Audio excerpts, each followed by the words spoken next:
Hello everyone and welcome to another video. Now this is a 4GB RX 480. Once a popular choice for those with 1080p 60fps gaming in mind, the 480 still seems to be widely available on the used market. And with hardware prices all over the place right now, the 4GB 480s can certainly be found for less than their 8GB counterparts, and therefore may be worth considering, though I'd still recommend the latter for modern gaming. But how well will a 4GB 480 do as we make our way into 2021? First, let me start by saying that I don't think I'd recommend this specific model. I bought it because it was cheap, £100 here in the UK, well, cheap considering the prices of everything else right now, and it's the XFX RX 480 RS edition. It runs pretty hot and it's pretty loud even after a clean and repaste. There is a very similar looking model to this one called the GTR, and that has a higher quality cooler from what I've read. Now it's not the end of the world if you end up with this version, I'm just giving you my personal opinions on it. I think that this one does run a little bit loud and hot, and it seems that others have had that similar opinion too. I think you just may want to think about a custom fan curve or something like that. Who knows, it might just be this specific card. It is a used GPU after all, and although I have had mostly positive experiences buying second-hand parts, there have certainly been a few interesting moments. So, is a 4GB 480 still a 1080p graphics card? Absolutely. Is it a 1080p 60fps graphics card? Not always. That being said, it's still easy to find a great combination of visual fidelity and performance when using this thing. For example, let's start off with Assassin's Creed Valhalla. Here, I wanted to find a balance that meant the game looks reasonably good but also performed quite well, and I found that with the medium preset at 1080p. If you want a closer to 60 but not a constant 60 frames per second, then low would be your best bet, but even with medium we were getting 50 FPS on average with this 4GB card. Keep your eyes on the VRAM usage monitor throughout this video too. Here we were using 3.5 gigs of our 4GB limit.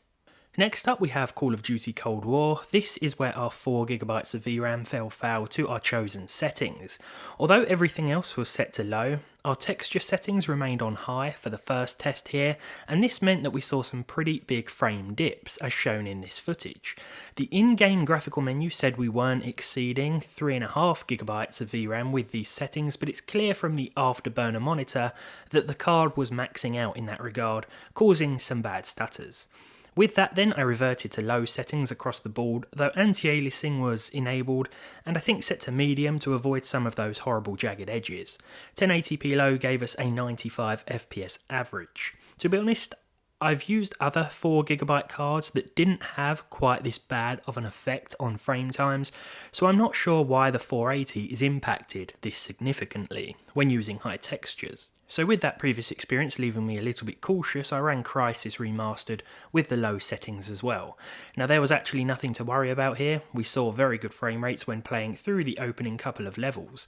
High settings and beyond will cause some trouble, but that was expected, to be honest. The game still looks fantastic at 1080p low as well, so you don't have to worry about sacrificing visuals for the sake of higher frame rates here. Next up, it's quite possibly the test that a lot of you were waiting for. This is Cyberpunk 2077. Now I actually kept the texture set to high, but other than that we were using the low preset. High crowd density was also enabled. I'd say this was a fairly playable experience, to be honest. You'll certainly get a plus 30 FPS experience with these settings, though a drop in resolution or resolution scaling will be necessary if you have a closer to 60 frames per second target in mind. Night City still looks great at these settings, and of course running around causing carnage in the countryside will give you even better results. I would say that 4GB of VRAM seems to be the minimum as we move into 2021. Of course you can get away with less in those less intensive titles, but 8 or even 6GB graphics cards will be a much better option for 1080p gaming and beyond. Fortnite is still a very popular game and therefore still very much worth testing.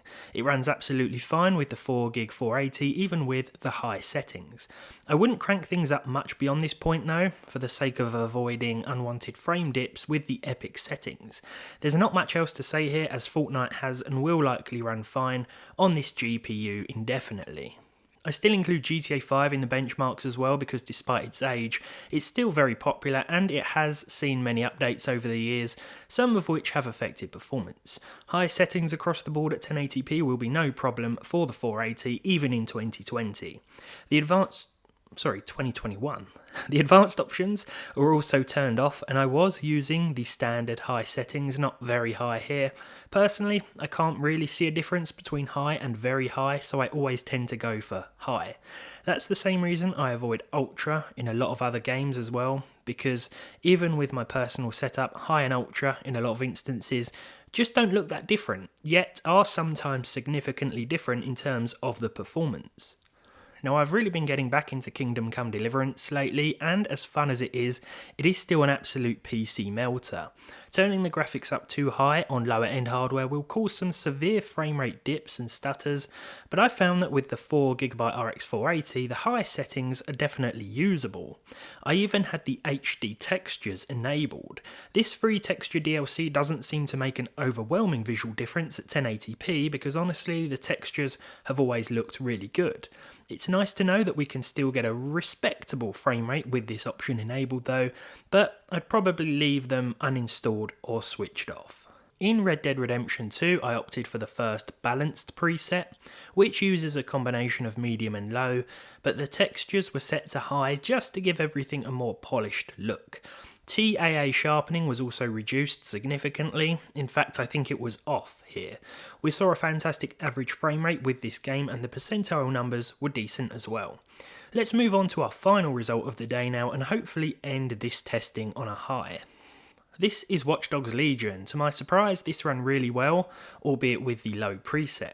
We were seeing over 60 frames per second even in some of the busier parts of Ubisoft's Recreation of London. When the frame rate did drop, it didn't really do so too significantly either, as reflected in the 1.1% lows. That being said, I'd like to reiterate my opinion that 4GB of VRAM is the minimum I would personally opt for when looking for a graphics card if you plan on playing the newest games. The 480 actually represents a sensible, not too expensive choice in that regard, as it still has the power to produce smooth frame rates most of the time, if you keep your expectations in check. The 500 series cards, such as the 570 and 580, are also good choices in this regard as well.